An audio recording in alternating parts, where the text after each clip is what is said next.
अस्सलाम वालेकुम गर्ल्स, कैसे हो आप सब। आज में हमने अपना नेक्स्ट टॉपिक पढ़ना था जो कि है टाइप्स ऑफ टीम्स। और इसमें हम देखेंगे मेनली इन्होंने ना कैटेगराइज़ किया है कि टीम्स की कितनी टाइप्स होती हैं। ठीक है, कल हमने देखा था वर्क ग्रुप और वर्क टीम्स क्या होते हैं। अब उसी में ना इन्होंने टीम्स को कुछ जो है सब कैटेगराइज़ किया है, जिसमें से फर्स्ट है प्रॉब्लम सॉल्विंग, सेकेंड है सेल्फ मैनेज्ड, थर्ड है क्रॉस फंक्शनल टीम्स और लास्ट है वर्चुअल टीम्स। इसके अलावा भी एक और टीम की टाइप है, वो है मल्टी टीम सिस्टम। लेकिन मेनली जो है ये 4 तरह से इन्होंने जो है टीम्स को कैटेगराइज़ किया है। अगर आप लोग नेक्स्ट पेज पे देखोगे तो आप लोग देखना इन्होंने डायग्रामेटिकल वे में भी बताया हुआ है, प्लस यहाँ पे इन्होंने इसमें भी डेफिनेशन जो है बताई हुई है। और जैसे अगर आप लोग देखो प्रॉब्लम सॉल्विंग टीम क्या है, group of 5 to 12 employees from the same department who met for a few hours each week to discuss ways of improving quality, efficiency and the work environment। एक ऐसा ग्रुप, एक ऐसी team जिसमें 5 से 12 employees होंगे। ठीक है, इससे ज़्यादा इससे कम भी हो सकता है, लेकिन एक ग्रुप मतलब एक टीम वर्क जो होता है वो ज़्यादातर जो है 5 या 5 से ज़्यादा लोगों पे ही टीम्स जो होती हैं वो बनी हुई होती हैं।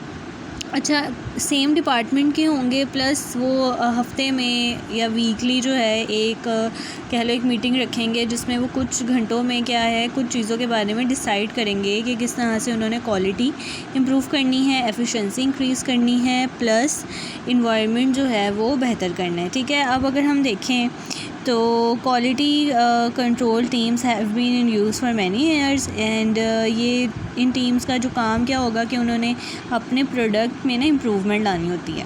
बेसिकली प्रॉब्लम सॉल्विंग टीम्स हो गया, अगर कोई प्रॉब्लम है तो उसे सॉल्व करना होता है।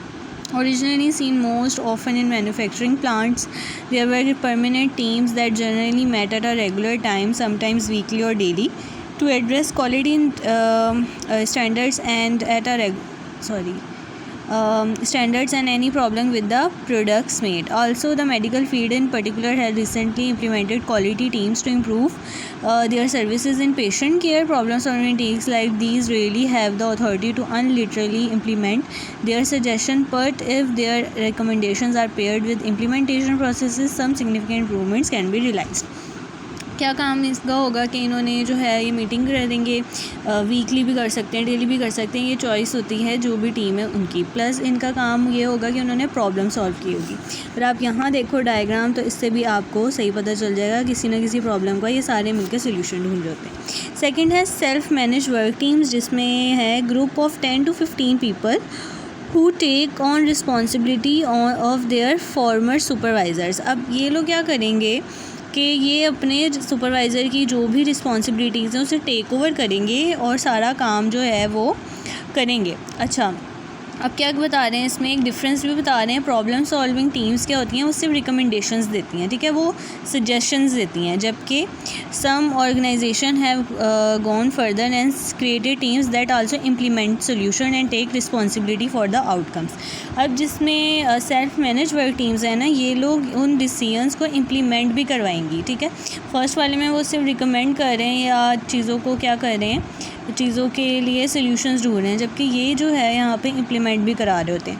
Self manage work teams are group of employees typically 10 to 15 in number who perform highly related or interdependent jobs. These teams take on some supervisory responsibility. Typically the responsibility include planning and scheduling work, assigning tasks to members, making operating decision, taking actions on problem and working with suppliers and customers. Fully self-managed teams even select their own members who evaluate each other performance. When these teams are established, former supervisors position take on decreased importance and sometimes eliminated। अच्छा, इस तरह की teams का जो majorly काम क्या होता है कि इन्होंने ना सिर्फ डिसीजंस जो हैं वो नहीं लेने होते, बल्कि उन्हें इम्प्लीमेंटेशंस पे ज़्यादा फोकस होते हैं। प्लस इन्होंने सबको वर्क असाइन करना होता है, टास्क जो होते हैं हर एक मेंबर को देने होते हैं, सारी प्लानिंग या शेड्यूलिंग का जो काम होता है वो करना होता है।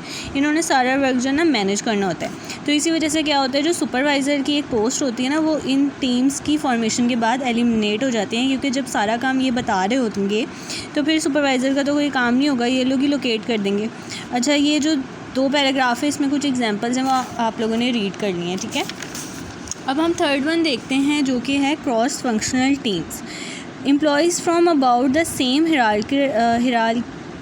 hierarchical level but from different work areas who come together to accomplish a task. अच्छा, अब यहाँ पे क्या होगा, आप लोगों को पता है hierarchy levels हैं, जैसे top management, then middle managers, than first line managers. लेकिन यहाँ पे क्रॉस फंक्शनल टीम्स में क्या होगा कि सारे ऐसे एम्प्लॉयज़ होंगे जो कि सेम लेवल पे काम कर रहे हैं, जस्ट लाइक सारे जो है मिडल मैनेजर्स हैं, लेकिन वो एक टीम बनाते हैं डिफरेंट एरिया से. जस्ट लाइक एक फाइनेंस मैनेजर, एक है HR मैनेजर, एक मार्केटिंग मैनेजर, ये लोग आते हैं एक साथ काम करते हैं एक कोई टास्क अकम्प्लिश करने के लिए ना, कह लो कि एक साथ जो है वो कोई टास्क परफॉर्म करने के लिए इकट्ठे होते हैं. ठीक है, अब यहाँ पे आया है Starbucks created a team of individual from production, global PR, global communication and US marketing to develop the via brand of instant coffee.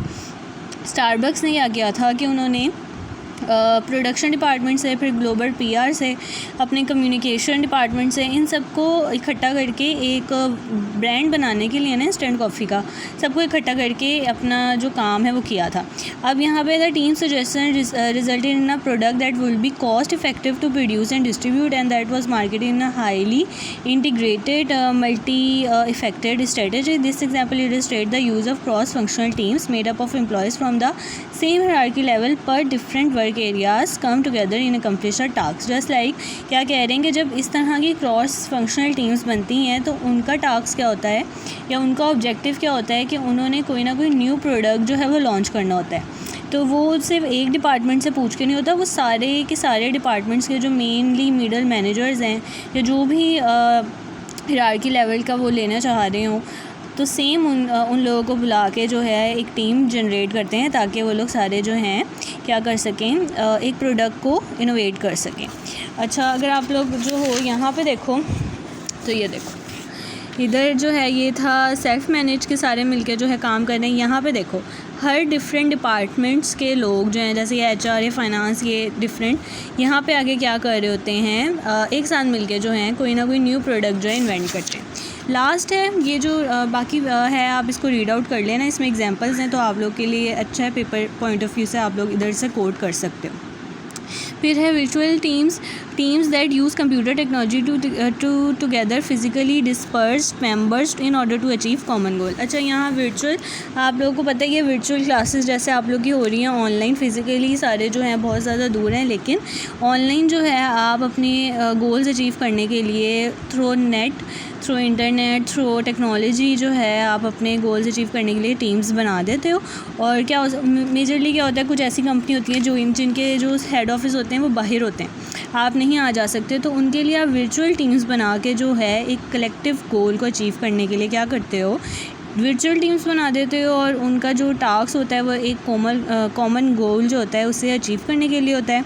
और ये through the use of internet and technology जो है टीम्स अपने जो भी गोल होता है उसे अचीव कर लेती हैं. अब इसमें भी सेम इन्होंने एग्जांपल्स दी हुई हैं, वो आप लोगों ने रीड कर लेनी है, बाकी हम इंशाल्लाह नेक्स्ट वीक पढ़ेंगे.